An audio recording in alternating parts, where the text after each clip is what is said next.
आज का विषय है आयुर्वेदिक भोजन। आहार ही औषधि है। आधुनिक युग में हम रोगों का उपचार दवाइयों से करते हैं, लेकिन क्या आप जानते हैं कि भारत की प्राचीन आयुर्वेदिक परंपरा में कहा गया है, आयुर्वेद मानता है कि यदि आहार सही है तो औषधि की आवश्यकता नहीं पड़ती, और यदि आहार गलत हो तो कोई औषधि काम नहीं करती। आयुर्वेद के 3 प्रमुख स्तंभ हैं: आहार, निद्रा और ब्रह्मचर्य। इनमें सबसे पहला और मुख्य है आहार। शास्त्रों में कहा गया है, हितबुक, मितबुक, ऋतुबुक, यानी जो आहार हितकारी हो, सीमित हो और ऋतु के अनुसार हो, वही स्वास्थ्यदायक होता है।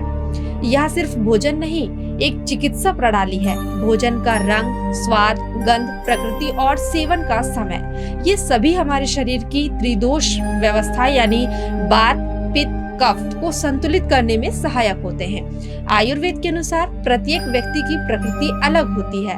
कोई वात प्रधान, कोई पित्त प्रधान तो कोई कफ प्रधान। आयुर्वेद का एक विशेष अंग है ऋतुचर्या, अर्थात मौसम के अनुसार भोजन और जीवन शैली।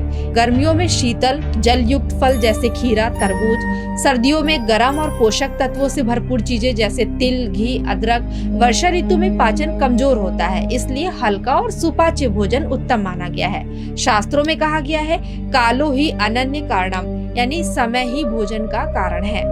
आज की मेडिकल साइंस भी यह स्वीकार करती है कि अधिकांश बीमारियां, डायबिटीज, हाई ब्लड प्रेशर, मोटापा, भोजन की असंतुलित आदतों से ही होती है। आयुर्वेद इन समस्याओं का समाधान हजारों साल पहले बता चुका है। सात्विक भोजन, ध्यान पूर्वक खाना, भोजन के प्रति कृतज्ञता और ओवर ईटिंग से बचना। तो दोस्तों, क्या अब आप भी मानते हैं कि भोजन केवल पेट भरने के लिए नहीं, बल्कि यह हमारे शरीर, मन और आत्मा की औषधि है। प्राचीन भारतीय शास्त्रों की यह सीख आज भी उतनी ही प्रासंगिक है। आहार ही औषधि है। इसलिए अगली बार जब आप थाली उठाएं तो याद रखें, आप दवा नहीं, देवत्व ग्रहण कर रहे हैं। तो दोस्तों, कैसी लगी आपको आज की जानकारी? अगर पसंद आई हो तो हमें कमेंट सेक्शन में कमेंट करके जरूर बताइएगा।